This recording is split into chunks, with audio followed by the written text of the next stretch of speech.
Hi guys, today we'll talk about how to fix or solve Spotify transitions. To know how to find a solution about Spotify transitions, you should just go to settings. Here we click apps, default apps, app settings. After that, you will enter to the window of Spotify. When you will find this list of app info, you will click on first stop and you will click OK.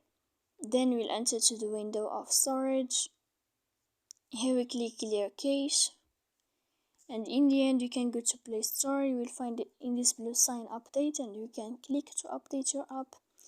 Then you can go to uninstall your app, and you can wait a moment to uninstall it if it's not working. This update here to fix that problem on your Spotify app.